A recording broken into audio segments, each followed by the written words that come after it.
Hello everybody and welcome to Media Matchups. So today we're going to be doing another commenter request video. The commenter and YouTuber Thor the Thunderer requested a video power scaling the Yostverse Hulk, aka the Hulk from the Earth's Mightiest Heroes and Hulk vs. cartoons. Now there's really nothing else here to say, so I'm just going to skip the long ass intro and jump straight into this.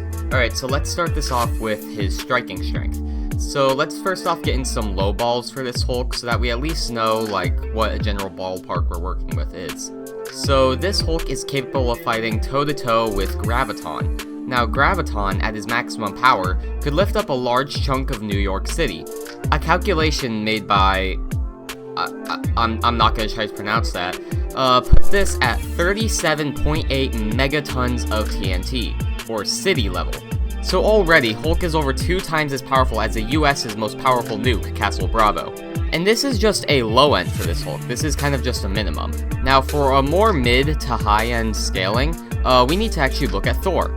Hulk and Thor are both very clearly comparable.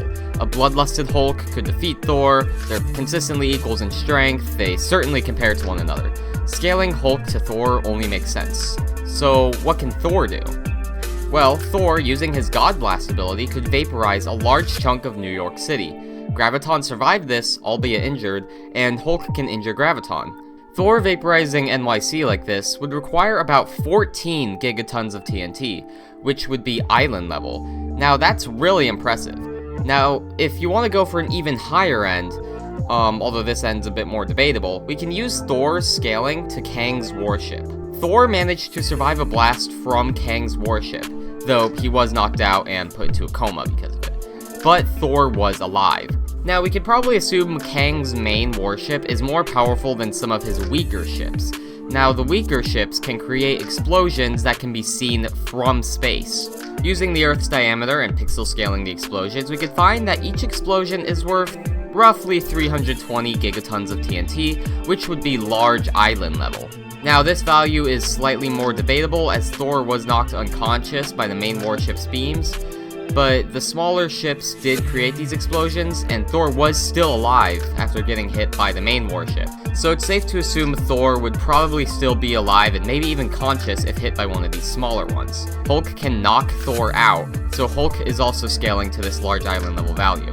Now, as far as I can see, I think large island level is the highest these characters can scale to. There are a few other calcs that put them higher, but I mean, I can debunk those pretty easily. So one of the calcs out there is for Mjolnir creating a storm, which was calculated at multi-continental level, but pretty obviously this would only be environmental destruction. There's no proof he can put this much energy into his attacks or anything. Thor would just have multi-continental level environmental destruction through storm manipulation, and Hulk would not scale to that. And lastly, the last calc I wanted to debunk is this calc, which puts the Earth's Mightiest Heroes characters at dwarf star level. Okay, so let's bisect this. So, the main argument for why characters such as Hulk, Thor, and the Earth's Mightiest Heroes characters scale to dwarf star level is because some of them were capable of surviving blasts from Galactus, with those same blasts casually destroying a planet as shown in this legend. So there are multiple problems with this. So one, this is massively inconsistent. Throughout the show, we see Galactus can't just one-shot planets, he needs machines to destroy the planets. In the final episode of Earth's Mightiest Heroes, the whole plot was that Galactus wasn't capable of destroying Earth in just one fell swoop, so he needed to use these machines to absorb the energy of the Earth. Not only that, but Galactus is far more powerful than his heralds, like Terrax. Terrax pretty much effortlessly one-shot all of the Avengers, and they only stood a chance when they had time to prepare and were capable of catching him off guard. So just one singular herald was capable of pretty easily defeating all of the Avengers. Yet Galactus is substantially more powerful than his heralds, so why would the Avengers at all scale to Galactus? We also don't know how much energy Galactus had in these scenes. We don't know if he had as much energy as he did when he performed his other planet-destroying feat. We don't know how hungry he was during that other planet-destroying feat. Hell, these beams look different. As we can see, he uses yellow beams to destroy the planet in the original scene, but yet when he comes down to Earth, he's using red beams. Not only that, but you could argue many things, such as his ship being the thing that destroyed the planet, and not Galactus. Plus, from a narrative standpoint, it just doesn't make sense to scale the Avengers to Galactus. Galactus is narratively meant to be far too powerful for these guys. They were forced to, like, throw him into the negative zone if they wanted to have a single chance of defeating him. Narratively, Galactus is meant to be substantially more powerful than all of the Avengers combined. Hell, narratively, just the Heralds are supposed to be more powerful than all the Avengers combined.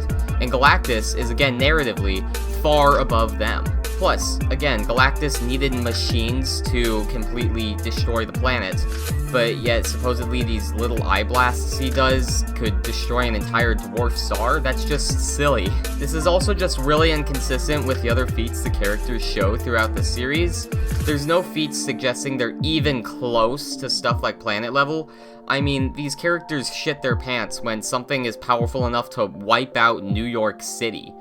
A weapon could be powerful enough to just vaporize New York City, and these guys will be terrified, but supposedly they're dwarf star level. So, from a narrative standpoint, and from just a consistency standpoint, scaling the Avengers to dwarf star level makes absolutely no sense whatsoever. And they are far more consistently in around the island to large island level range. So overall, the Yostverse Hulk is roughly around island to large island level in attack potency and durability, due to his scalings off of Thor, who has feats in the island level to large island level range. I personally think he's more so large island level, but there is a little bit of inconsistency in that, with Thor being knocked out by the warship, so you could entirely argue island level as well. So now for Hulk's lifting strength. Hulk should scale above Graviton. He was able to resist Graviton's gravity manipulation, the same gravity manipulation that lifted up a chunk of NYC. Now, this chunk, calculated by the same person as earlier, was about 11.2 billion metric tons. And Hulk should scale to this as he's stronger than Graviton's gravity manipulation. That is crazy impressive. Now we're at speed, and the Earth's Mightiest Heroes verse is actually crazy fast. Each person should be relative to each other, so Hulk should scale to characters such as Captain America. Captain America could dodge lasers from damn near point blank, which, as calculated by Spinosaurus75 Dinosaur Fan, dope ass name by the way, Captain America's reaction speed is faster than light, albeit barely. This is consistent as laser dodging is actually really common in the verse, and there are a few other calcs that put characters' reaction and combat speed at relativistic. So this is consistent in the verse.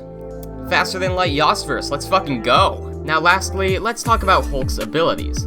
The most obvious one is his rage. As mentioned earlier, Hulk gets stronger the angrier he gets, allowing Hulk to rapidly increase his strength to incredibly high levels.